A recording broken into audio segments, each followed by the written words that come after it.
ఆవిర్భవించిన 2 సంవత్సరాల్లోనే మన పార్టీ యొక్క ప్రథమ అధ్యక్షుడు బలిదానం కాపాడ్డాడనేది మనందరికీ స్ఫూర్తి ప్రేరణ కలిగిస్తుంది.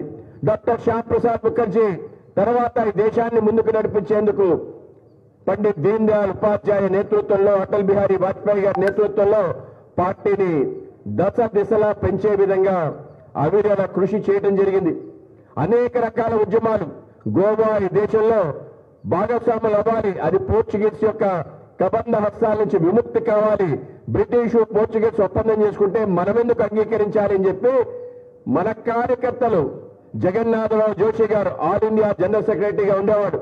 ఆయన నేతృత్వంలో మన భారతీయ జనసంఘ్ కార్యకర్తలు పోరాటం చేసి చలో గోవా కార్యక్రమం చేస్తే 14 మంది పోర్చుగీస్ యొక్క తూటానికి బలియారనే విషయం తప్పనిసరిగా స్మరించుకోవాలి.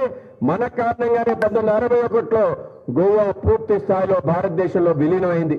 అనేక రకాల ప్రాంతాలు, బేరుబారి అనే ప్రాంతం కానీ, కచ్ అనే ప్రాంతం కానీ, బంగ్లాదేశ్ కానీ పాకిస్తాన్కి దారాదత్తం చేస్తే మనం వ్యతిరేకించాం, పోరాటం చేశాం. మన యొక్క కేవలం చేతులతోనే 1962 చైనా యొక్క యుద్ధంలో మనం తగువ చూపించడం జరిగింది. భారతీయ జనతా పార్టీ ఆర్ఎస్ఎస్ సంబంధించిన కార్యకర్తలు ఆ రోజు ఢిల్లీ యొక్క ట్రాఫిక్ ని నియంత్రించడం జరిగింది. కేవలం ట్రాఫిక్ నే కాదు, మనం రక్తదాన శిబిరాలు పెట్టి మన సైనికులు అండగా నిలవడం జరిగింది. 1965లో పాకిస్తాన్ యుద్ధం జరిగిన సమయంలో కూడా మనం ఇచ్చిన మార్గం ద్వారానే 2వ ఫ్రాంటియర్ మన అమృత్సర్ నుంచి లాహోర్కి దండయాత్ర చేయాలి అని చెప్పి పిలుపు ఇవ్వడం కారణంగానే ఆ రోజు లాల్ బహదూర్ శాస్త్రి యొక్క నిర్ణయం తీసుకొని లాహోర్ని 48 గంటల్లో మనం వశం చేసుకున్న కారణంగానే 1965 యుద్ధాన్ని గెలవడం జరిగింది.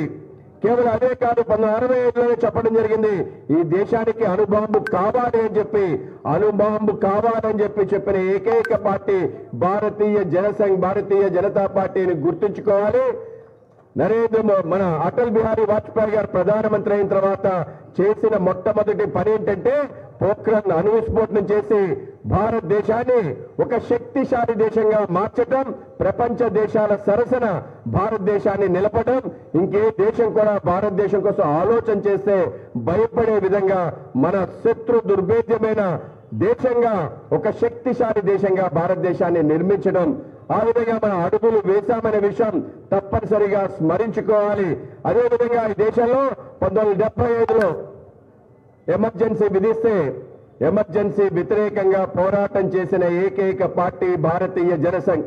అనేక పార్టీలు కూడా కలిసి పోరాటం అన్ని ప్రతిపక్షాలు చేశాయి, కానీ అన్ని పక్షాలు కూడా ఆ రోజు ప్రభుత్వానికి లొంగిపోయి ఆ యొక్క ఉద్యమం నుంచి విరమించుకున్నారు. కేవలం భారతీయ జనసంఘ్, రాష్ట్రీయ స్వయం సేవక్ సంఘ్, అఖిల భారత విద్యార్థి పరిషత్ ఆధ్వర్యంలో మనం ఎమర్జెన్సీ 19 నెలల పాటు నిర్విరామ పోరాటం చేయడం కారణంగా అనేక మంది జైల్లో, అనేక మంది అజ్ఞాతవాసంలో జైలు బయట ఉద్యమం చేశాం. సుమారు 50,000 మంది మన కార్యకర్తలు జైల్లో 19 నెలల పాటు ఉన్నారు. సుమారు 20,000 మంది దేశం బయట అజ్ఞాతవాసంలో ప్రముఖులు పోరాటం చేయడం కారణంగా ఎమర్జెన్సీ తొలగి దేశంలో ప్రజాస్వామ్యం రావడానికి మనం కారణమయ్యాం.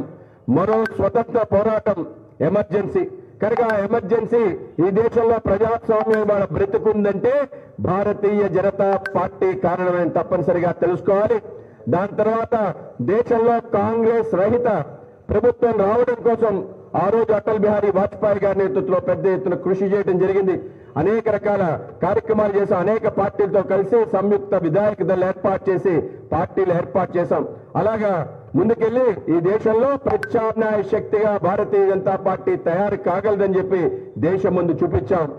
అటల్ బిహారీ వాజ్పేయి గారి నేతృత్వంలో 1996లో మొదటిసారి ఆయన ప్రధానమంత్రిగా ప్రమాణ స్వీకారం చేయటం ఏదైతుందో, మనం చేసిన ఏదైతే కృషి ఉందో కృషికి ఫలితంగా మనకి ఆ యొక్క స్థానాన్ని వచ్చింది. 40 సంవత్సరాల యొక్క సుదీర్ఘ పోరాటం కారణంగా భారతీయ జనతా పార్టీ ఏర్పడి 16 సంవత్సరాలు అయిన నేపథ్యంలో మొదటిసారి మన యొక్క నాయకుడు ప్రధానమంత్రి అవటం ఏదైతుందో మనకి రెండోసారి అధికారంలోకి వచ్చి ప్రధానమంత్రి అనేక రకాల సంస్కరణలు, పోఖ్రాన్, కార్గిల్ యుద్ధం లాంటి అనేక రకాల అద్భుతాలు చేయటం, దాని తర్వాత 99లో పూర్తి స్థాయి మెజార్టీతో సుమారు 5 సంవత్సరాల అద్భుతమైన పరిపాలన అందించి సుపరిపాలన అంటే దానికి గీటురాయి అటల్ బిహారీ వాజ్పేయి గారు నిలిచిన తీరు, దాని తర్వాత అనేక రకాల పోరాటాలు, కాంగ్రెస్ యొక్క ప్రభుత్వం యొక్క అవినీతిపై మనం చేసిన పోరాటం కారణంగా దేశంలో అనేక రాష్ట్రాల్లో భారతీయ జనతా పార్టీ ప్రభుత్వాలు పనిచేసిన కారణంగా, ముఖ్యంగా గుజరాత్ లో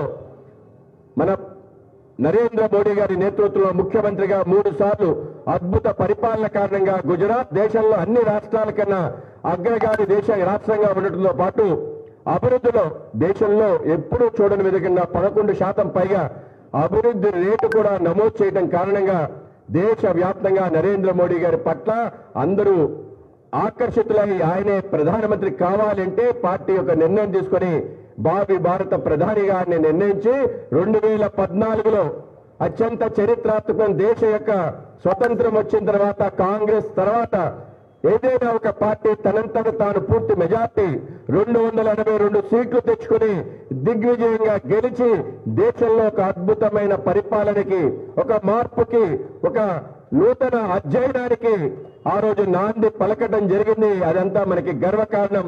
ప్రతి భారతీయ జనతా పార్టీ కార్యకర్త 2014లో ఏ విజయాన్ని అయితే సాధించామో మనందరికీ తప్పనిసరిగా గర్వకారణం. ఆ విధంగా ప్రారంభమైంది మన యొక్క నరేంద్ర మోడీ గారి నేతృత్వంలో భారతీయ జనతా పార్టీ అన్ని పక్షాల్ని కలుపుకొని దేశానికి సంబంధించిన మౌలికమైన అంశాలన్నీ కూడా తీర్చే దిశగా అడుగులు వేయటం జరిగింది. అనేక రకాల అద్భుతాలు